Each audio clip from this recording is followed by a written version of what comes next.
नमस्कार दोस्तों। एक मित्र ने पूछा, ब्रह्म मुहूर्त का ध्यान क्या है, ब्रह्म मुहूर्त की लहर क्या है, ब्रह्म मुहूर्त की मेहर क्या है। दोस्तों, जो सामान्य ध्यान होता है वही ब्रह्म मुहूर्त में भी ध्यान होता है।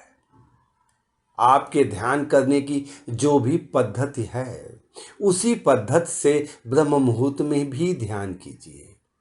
हाँ, ब्रह्म मुहूर्त में ध्यान फलित होता है, उसका रस टपकता है,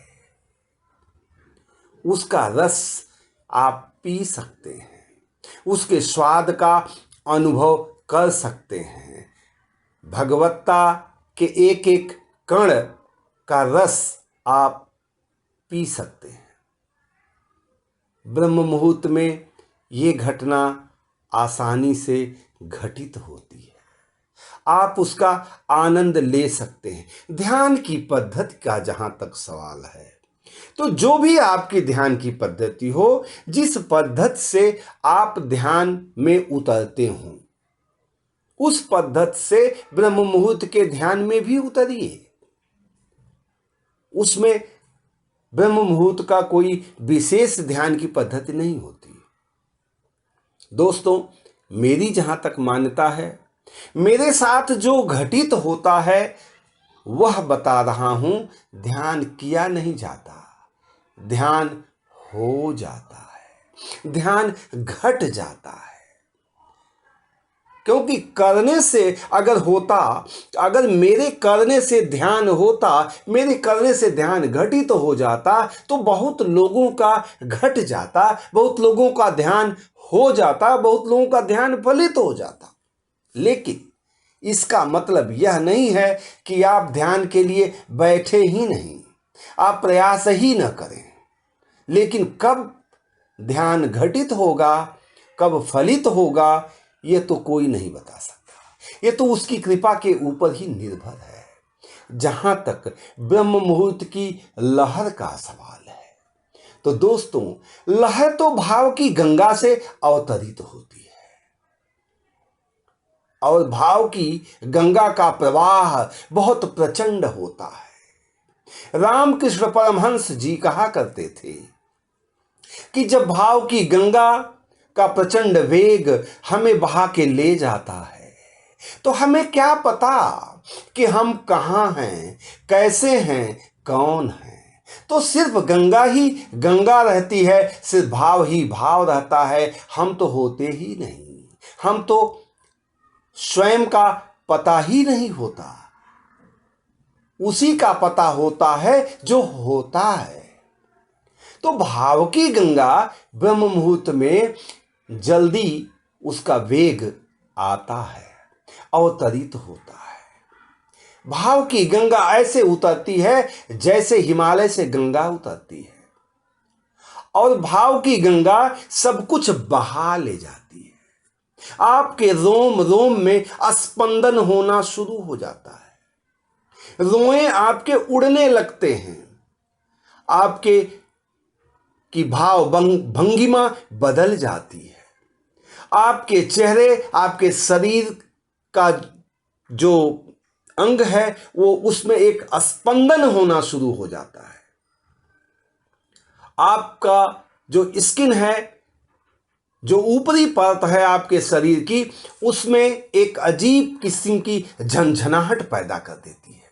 वह झंझनाहट बहुत मधुर होती है, बहुत सुरीली होती है, बहुत रसीली होती है।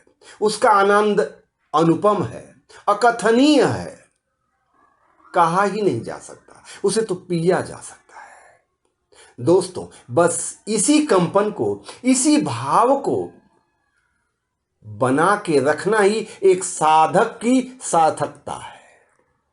कितना समय तक, कितने पल तक, कितने मिनट तक, कितने सेकंड तक आप इसको बनाए रख सकते हैं, यह उसकी, आपकी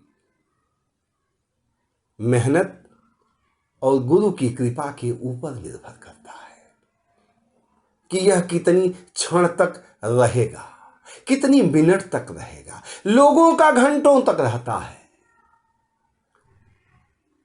गंगा में डुबकी लगा के आप कितनी देर तक रुक सकते हो, यह आपके ऊपर निर्भर करता है।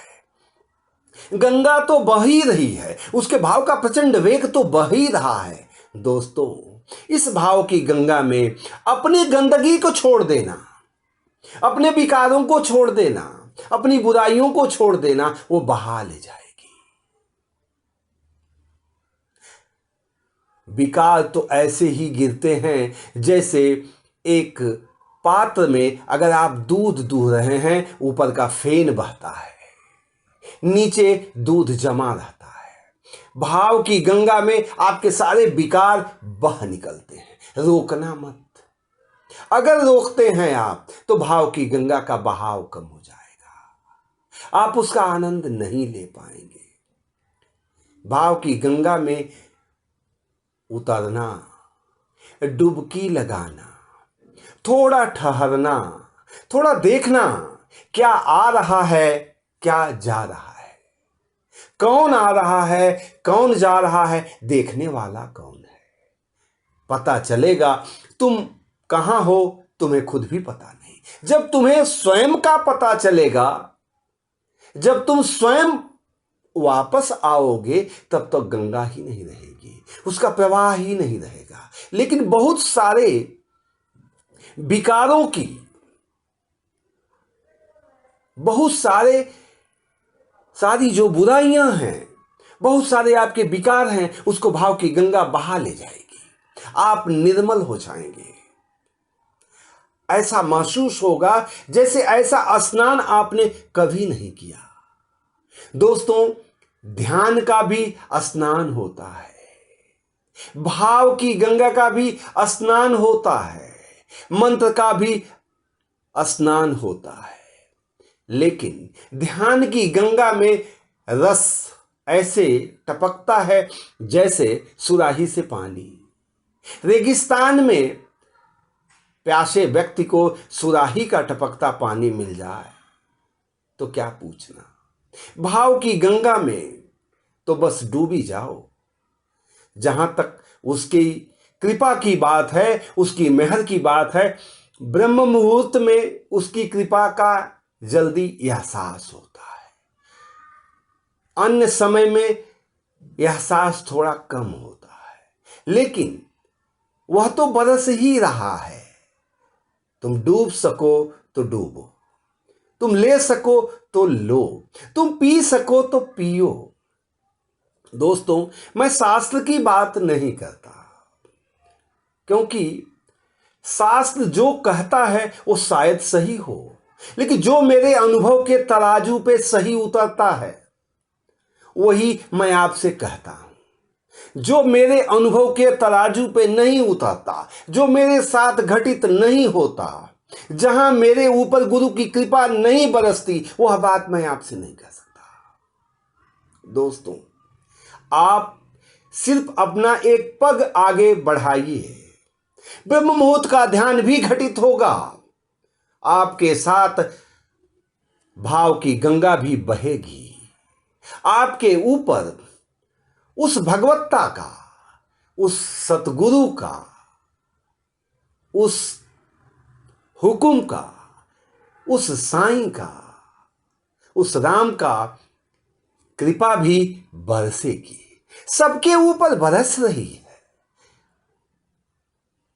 हमारे आपके ऊपर भी बरसेगी। नमस्कार दोस्तों, धन्यवाद। आज बस इतना ही।